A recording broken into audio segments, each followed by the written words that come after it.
welcome to episode 1 of the Music of Middle-earth. I'm your host, Jordan Rennells. I'm a musician and teacher, but as you might have imagined, I have a bit of a passion for fantasy, writing, illustration, and really anything creative. And I have been very excited to start this podcast and show everyone what I've been working on. So I really hope you enjoy it.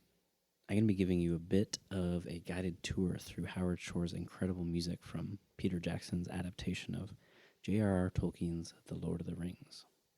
We're going to be taking a deep dive into how Howard Shore built this amazing score, and, well, not only that, but we're also going to, of course, be digging into Tolkien. What are the themes and concepts and emotions that he's intending with his writing? How does Shore evoke these ideas with his music? It's going to be quite the journey. So Howard Shore created around 100 themes or motifs for the score for The Lord of the Rings across all 3 movies. That means there are so many episodes to be had. I'm super excited. These themes create such depth and nuanced personality for each place, race, culture, and idea. It's really quite amazing. I know that Gandalf says, "He that breaks a thing to find out what it is has left the path of wisdom." And I definitely agree with this, so we won't be diving into ridiculous detail on the theory aspect of the music, but we'll definitely touch on some things, and I love exploring how things are built, so that's kind of why I wanted to start this, and why I enjoy the appendices of The Lord of the Rings so much, and the commentaries, and the history of Middle-earth books, and other podcasts like the Prancing Pony podcast, and anything by Corey Olsen, of course. I also want to take a quick moment, actually, to say a thank you to Alan and Sean at the Prancing Pony podcast. If it wasn't for their podcast, I would have never entered into this world myself. I might not have even gone into such further detail into Tolkien's work without them. I really have a lot to thank them for in terms of deepening my love for Tolkien and literature in general. Thanks, Alan and Sean. So speaking of inspiration, the great book called The Music of the Lord of the Rings by Doug Adams is definitely my biggest inspiration for this podcast. If you haven't checked this book out, you really have to. It's an amazing book. The book explores all of Howard Shore's themes and explores them musically in addition to their context within the movies. The vision in terms of structure for this podcast is definitely coming from the idea of Adams's book. We're going to be going through every theme one by one, and then way down the road, when we're finally done with all that, we'll start going through the movies scene by scene and see how all the themes intertwine and work together. So his book will be our starting point, but as always, as it should be, Tolkien's books themselves will be where we get most of our information. And through the work of Christopher Tolkien, J.R.R. Tolkien's eldest son, we are able more than ever to explore Tolkien's legendarium and the history of that legendarium. So, time to dig deep, as Tom Bombadil might say. Let's do it. To just paint a picture of what Peter Jackson wanted from the music of the films, I'd like to read a quote from part 2 of the appendices in the Fellowship of the Ring DVD extras. Jackson says, "The music score in any film is obviously vitally important because it totally guides your emotions when you're watching the film. The actors can do their job and the director can do their job in terms of creating a certain amount of mood and emotion, but obviously music is so strong and evoking of what you should be feeling at any given time. More so than just scoring the film, I wanted the music to reflect Tolkien. I wanted the music to also bring the world of Middle-earth to life." Right from the beginning, this is a concept that Peter Jackson and Fran Walsh had wanted to create. We'll definitely see how his original vision and hope comes to light, more than even he could have imagined. So let's begin with what the story is all about, a small golden ring. Before we get into anything, let's take a listen to Howard Shore's first of 4 themes for The One Ring. This theme is called The History of the Ring.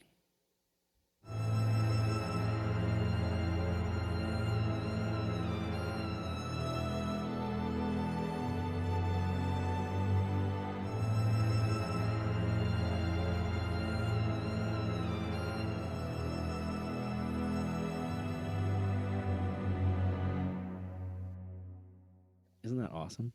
One of the things that I'm really looking forward to about this project is that there's so many themes ranging in so many different emotions and feelings. And this one is very intense and emotional, but there are plenty that are lighthearted and upbeat, and some that are dark and terrible. We'll definitely get it all. So, the history of the ring theme is first heard at the beginning of the Fellowship of the Ring. We hear it as Galadriel tells us of the history of Middle Earth. She says, "The world is changed. I feel it in the water. I feel it in the earth.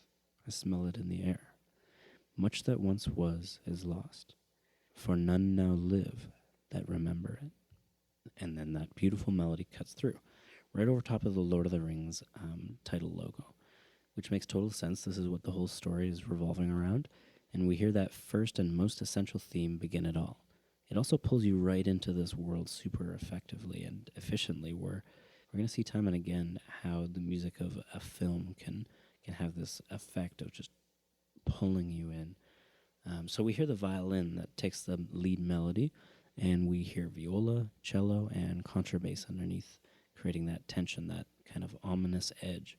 We'll hear all of those parts again and individually later on, though. So as the movies progress, we'll hear the history theme every time the ring changes hands, or if it makes significant progress in its journey. So definitely listen for that as you're headed through the movies again. So the ring is made out to be a character in these movies, as Jackson and the other filmmakers make very clear. So next I have a few words from a letter of Tolkien's to read, and this will help to shed a little bit of light onto why and how they justified making this decision to make the ring into a sort of character. I'm going to read a section from Humphrey Carpenter's collection, The Letters of J.R.R. Tolkien. We get a little bit of insight into how this idea makes sense. Let's look at a section from letter 131 to Milton Waldman. Also, if you haven't checked out this collection of letters, it's really fascinating to hear Tolkien's thoughts and the development of his work from his own words. We'll be referencing it. Quite a bit as we go through all of these themes. In his letter, Tolkien says of Sauron, "He rules a growing empire from the dark tower of Barad-dûr in Mordor, near the mountain of fire, wielding the One Ring. But to achieve this, he had been obliged to let a great part of his own inherent power, a frequent and significant motive in myth and fairy story, pass into the One Ring." So Tolkien says that Sauron has to bestow a great amount of his own energy into the ring to give it the gravity and power that it has. We'll get into this in more detail in the next episode when we discuss the evil of the ring theme. Creating that concept that the ring is a character on its own is a great way of illustrating this idea, that transfer of power in the movies. So let's go back and talk about the history of the ring a little bit. And I have a little section from the appendices about that. So according to the Tale of Years in Appendix B of The Lord of the Rings, the One Ring was created by Sauron in the year 1600 of the Second Age. That's 4,782 years before Bilbo's riddle game with Gollum, to put things into perspective. So this thing is old, and it has quite a history to go along with it since its creation. I'd like to read a small section from the Silmarillion next to get an idea of some of that history, from the section entitled Of the Rings of Power. Now the elves made many rings, but secretly Sauron made one ring to rule all of the others, and their power was bound up with it, to be subject wholly to it, and to last only so long as it should last. And much of the strength and will of Sauron passed into that one ring, for the power of the elven rings was very great, and that which should govern them must be a thing of surpassing potency, and Sauron forged it in the mountain of fire, in the land of shadow. And while he wore the One Ring, he could perceive all the things that were done by means of the lesser rings, and he could see and govern the very thoughts of those that wore them. So we get again that transfer of Sauron's power into the ring. We also see what immense control it has over the lesser rings. It could see and govern the very thoughts of those that wore them. Pretty amazing, actually, that something that powerful could be carried by hobbits like Bilbo and Frodo. We'll definitely get more into that in the next few episodes. So after the creation of the ring, the elves are made aware of Sauron's deceit. For those of us that don't know, Sauron is a bit of a fallen angel. He was seduced by Morgoth. He was wise and cunning, though, and knew how to make others believe what he told them. So after the creation of the One Ring, the elves were made aware of his deceit. And this started a seemingly never-ending struggle between Sauron and his power building in the races of Middle-earth. There are many long years of peace and many long years of war to follow. So 1600 of the Second Age, Sauron creates the One Ring. Over the next 600 years, there are many defeats for both sides. 2251, we see the first appearance of the Nazgul, or the Ring Wraiths, slaves of the Nine Rings of Men. Now, it isn't until 3441 that Sauron is overthrown by Elendil and Gil-galad. Isildur takes the ring, and this marks the end of the Second Age. 1,800 or so years of war are finally over. Sauron is defeated, and the Ring Wraiths also fade. But not more than 3 years after Isildur takes the ring, he's betrayed by it, and the ring is lost. The next section that we're going to check out is actually from the Council of Elrond in Fellowship of the Ring. This way we can hear a little bit more detail on how the ring came to be lost. Alas, yes, said Elrond. Isildur took it, as should not have been. It should have been cast into Orodruin's fire nigh at hand where it was made, but few marked what Isildur did. He stood alone by his father in that last moral contest, and by Gil-galad only Círdan stood, and I. But Isildur would not listen to our counsel. This I will have as a weregild for my father and my brother, he said. And therefore, whether we would or no, he took it to treasure it. But soon he was betrayed by it to his death, and so it is named in the north Isildur's bane. Yet death, maybe, was better than what else might have befallen him. There was, of course, a chance for the ring's journey to end here, for the pain that it had brought to Middle-earth to end, but it had other plans and so much power over those who held it. Like I said, not more than 3 years later, the ring betrays Isildur and slips from his finger. Isildur falls, and the ring is lost for many years, nearly 2,500 years, as we hear from Galadriel in the prologue, until by chance, if chance you call it, it's found by Deagol and quickly taken from him by Smeagol. So now that we have a little bit of the history in mind, let's take a quick break for our mid-mark segment, and then we'll get back into the detail after that.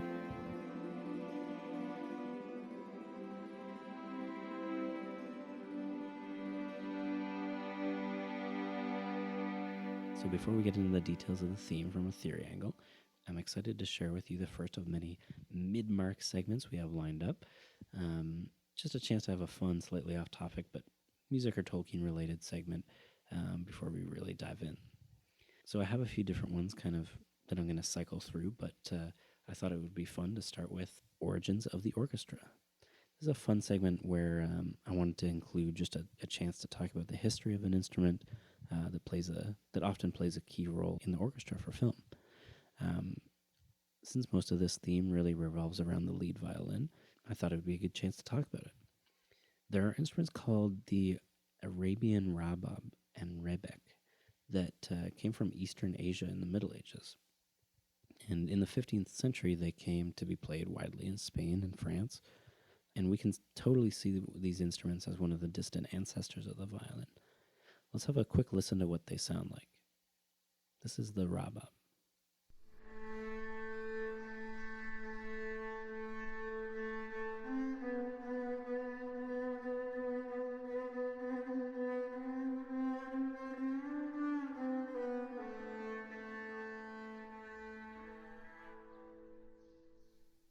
One awesome sound. We can definitely hear the violin aspects of it, but it has just a little bit more going on. Tuning's a little bit more inconsistent and has a slightly different color to it. You can check out the video of this instrument being played in the show notes. Let's hear the Rebek next.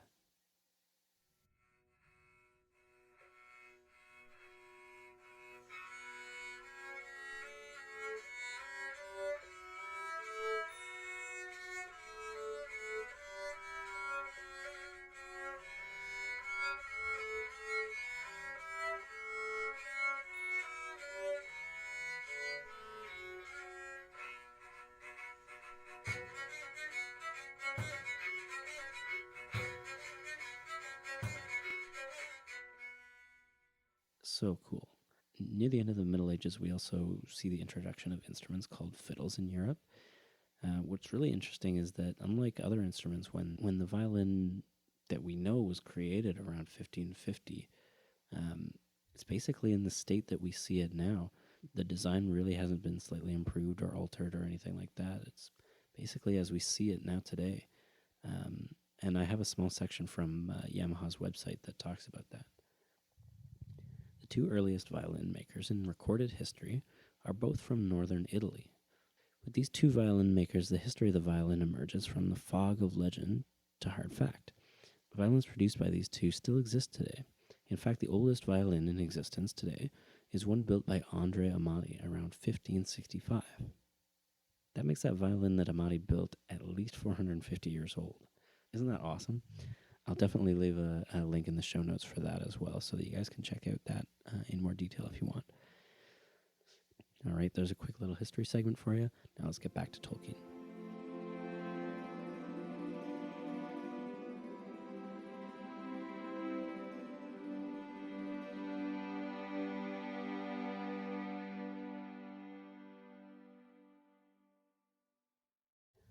All right, so now that we have a little bit of history in mind, let's take another listen to the theme.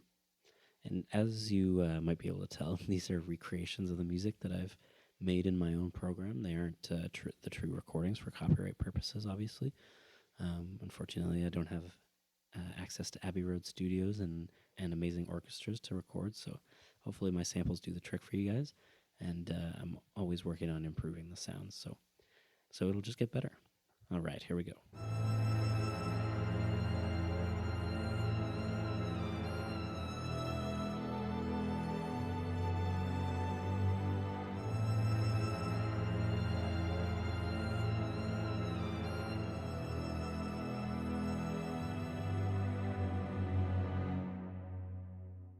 So much to dig into with this piece. Let's start by talking about the instrumentation, though. We can hear that violin play this line.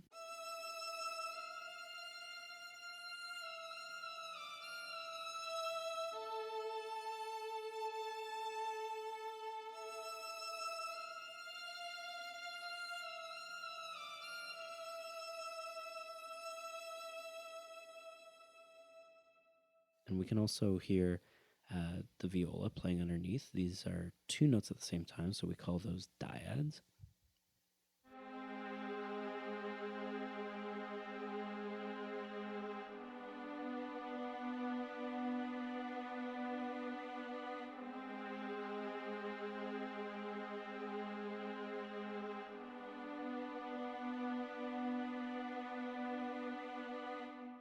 So cellos are playing dyads as well, with a few notes in between the violin phrases.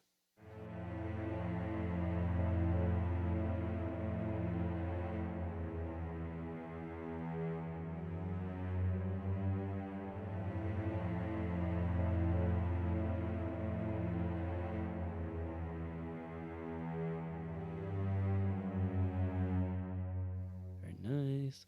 And then the line is doubled with the contrabass or double bass.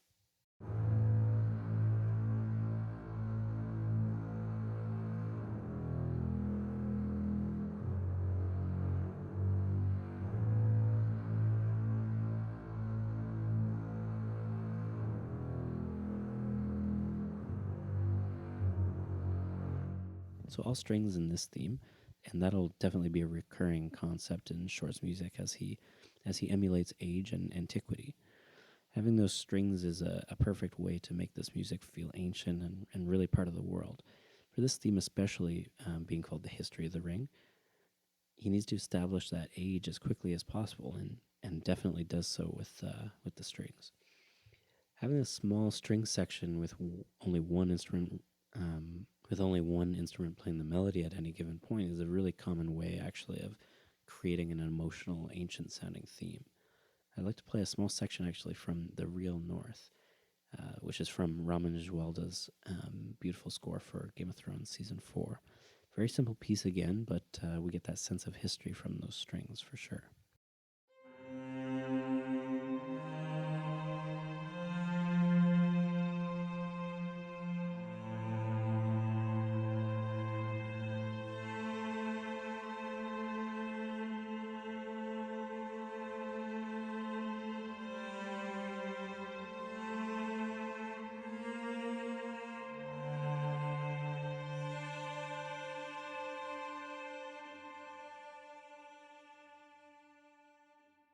beautiful piece of music, and again, so simple.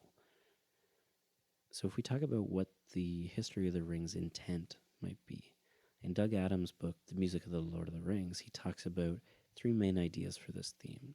Antiquity, as we said earlier, circulation to mimic the ring's shape, and the purity. The ring is untouched by dirt and all things that might damage or scratch it.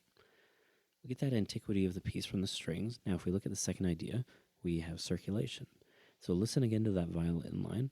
We hear it ascend, and then descend, and then ascend again. It creates a wave motion that we interpret as circular. When a theme does this rising and falling, it mimics breath also, which means we can easily feel that the music is leading back into itself, further creating that circular motion. So I'm going to play it back to back, just so that you can hear that easy repetition that the theme has.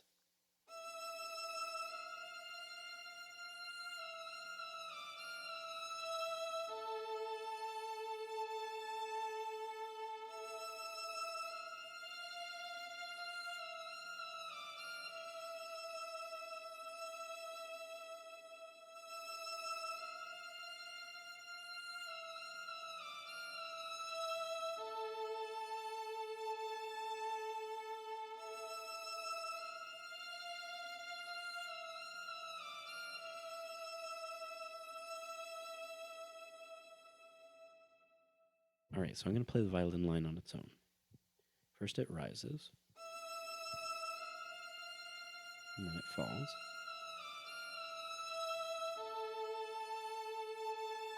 And then it rises again. And then it falls again, but not quite as far as the second time. We really get that circular breath type quality. The viola is the next voice that we hear. So that's just slightly bigger violin, has a bit of a lower tone to it, a little bit more richness, not quite as shrill, and maybe doesn't have as much bite as the violin does.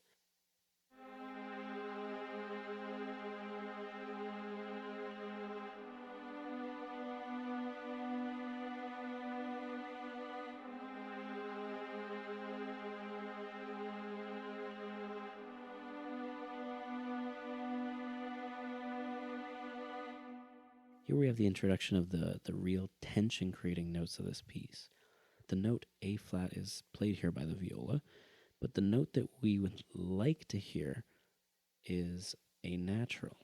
So they're one semitone off from each other. I'll play those on the piano here. This is the A, and then the A flat right beside it. We'll talk about this in more detail later, but just check out what that piece would sound like without that A flat note in the viola line. So I'm going to play it back to back, just so that you can hear that.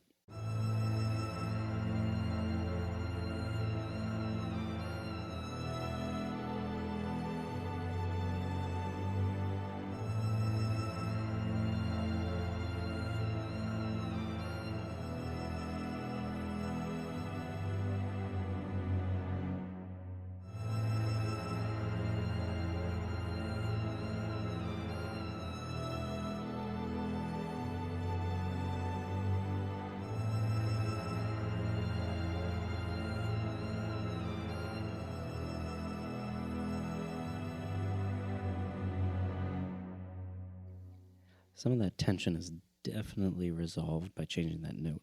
You want to look for it in the first and third bars where the A flat occurs in the original.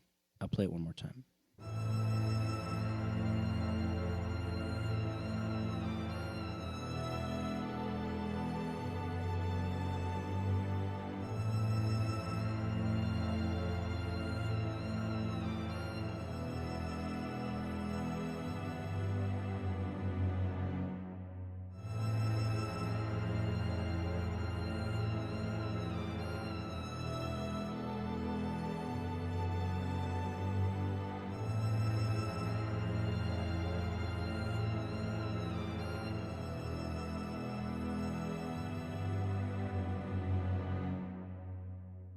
Now, if we listen to what the cello and contrabass are playing, they're helping lead back into the violin part again, trying to make the piece sound as if it could go on in repetition.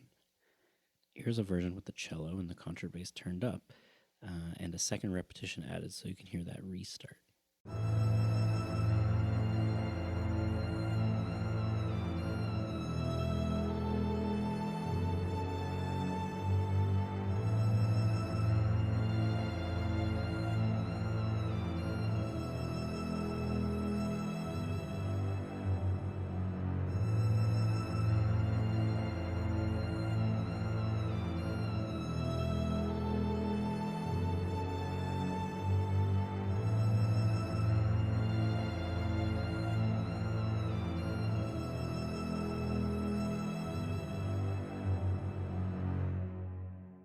I like that. You really hear those three notes in between each phrase really pull us back in. So the last idea in this theme is of purity. The main violin line is played all in the main key, which is A minor. Really quickly, a key refers to a group of notes that the content of the piece is built on. Kind of like if you were given a box of a certain type of Lego. Those are the pieces you have to build with. That's what a key is like in music. So that main violin line is all within the key, so there really isn't anything that clashes along the way if we play it on its own. Just a pure, beautiful line. The timbre of the violin itself also leads to that purity. And the timbre of the instrument is just the word we use to describe its quality. So when you hear a violin play or a piano play, it's pretty obvious most of the time that that's the instrument that's playing. Like if we hear a saxophone, we don't mistake it for a piano. So that's just what timbre is. So we'll get that idea again in a more innocent kind of context later on in some of the other shyer themes, actually. How much the timbre of the instrument can create a feeling for the theme just on its own. So what about the emotional intent? What emotion is Howard Shore trying to evoke with this piece? I hear elements of mystery. We're in a new place, a new world, and we don't know what's going on. We aren't meant to fully understand what's going on yet.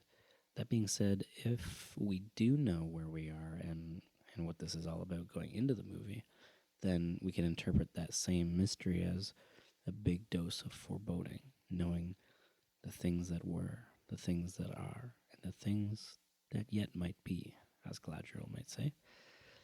I also feel that there's a huge sense of tragedy, however, so much loss has happened because of this small thing, and like we said earlier, years and years of death and loss brought on by this small ring.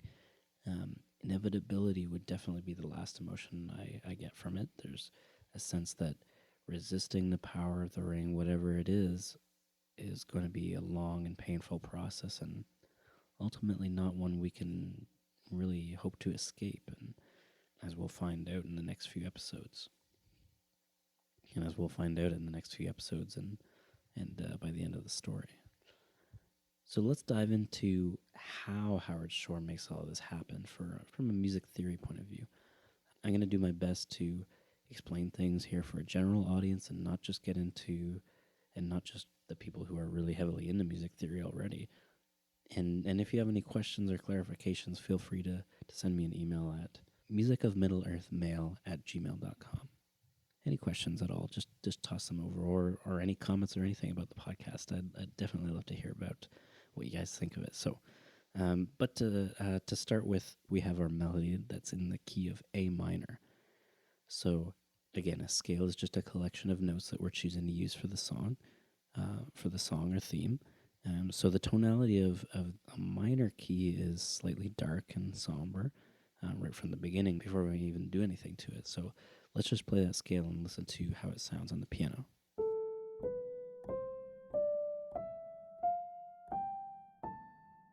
So the violin line is written with these notes, and the other lines are from a bit of a different scale in mind. It has more hints of F minor. Let's listen to that one.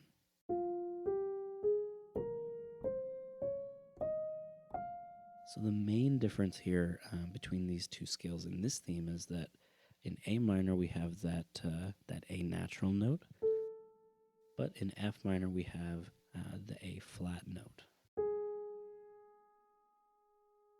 There are other differences in the scales, but this is really the one that is being used and utilized in the score by Howard for this theme. So Doug Adams says in his book, this dichotomy at once lends itself to the ring's own duplicity, A natural versus A flat, salvation versus autophobia. Those two games that the ring can play, the friendly voice and the treacherous one. So then next we have the lower voices playing these dyads.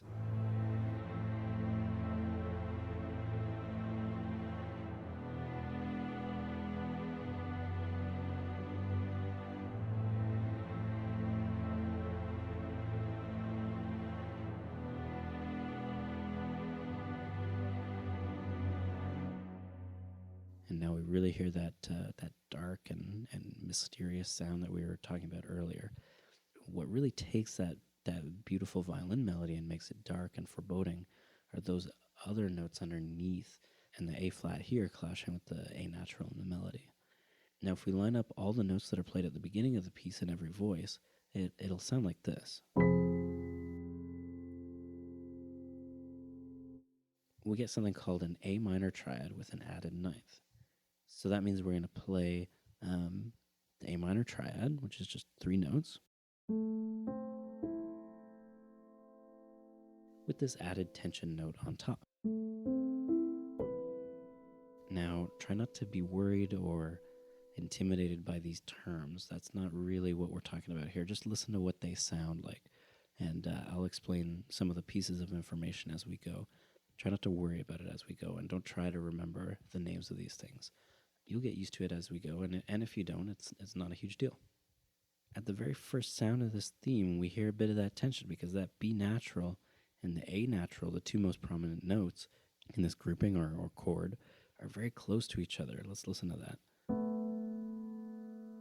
We hear that clash, but in the melody, it quickly shifts to the C natural, which is what we would call a chord tone. This just means that it belongs normally or naturally in this group of 3 notes.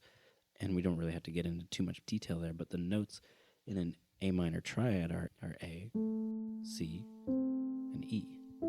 So the B note doesn't really belong, you could say, to this group. So I'll just play that with the B included. So there's a bit of tension if I play that with the B, but the melody just shifts that B right up to the C, and it just resolves that tension. So and it brings us back to something familiar. So let's play that.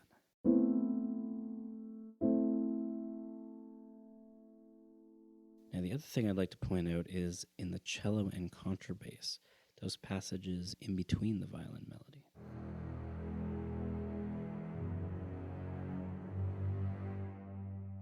And then this one.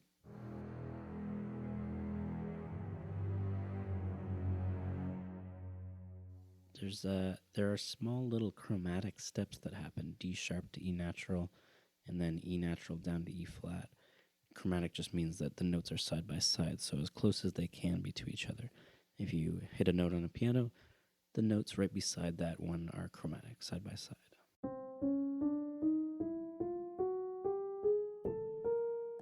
This just further establishes the idea of circulation that emulates the shape of the ring, just making that stepwise motion back to the beginning, walking our way up right back to the start. Now, notes in theory are definitely an important part of building all of this, but it isn't the only tool that we have as composers and storytellers. So when we play the whole piece again, listen to the dynamics. How loud and soft the parts are. How does it rise and fall?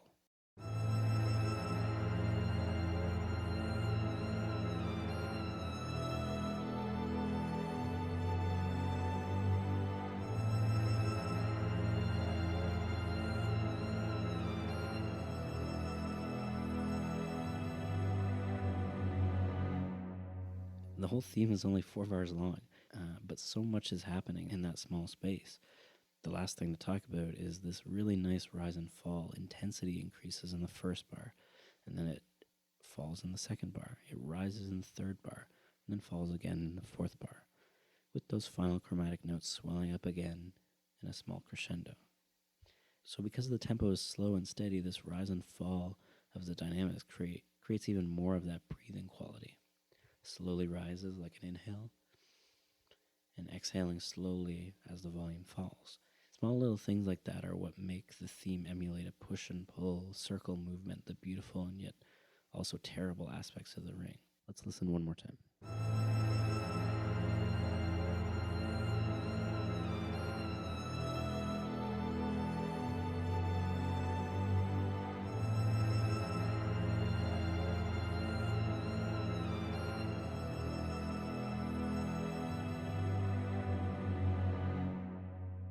Very, very nice. So in this theme, we heard the use of strings to create that age and antiquity, heard a little bit of what dynamics can do to create a breath-like quality in the music, what theory and note choice can do to emulate the tension and the emotion that the characters themselves are also feeling. And unfortunately, that closes it off for this first episode of The Music of Middle-earth. Next episode, we dive into the second of the 4 ring themes, the evil of the ring. Things are going to get darker and closer to Mordor, so that's going to be exciting. Let's hear a quick preview of what that theme sounds like before we go.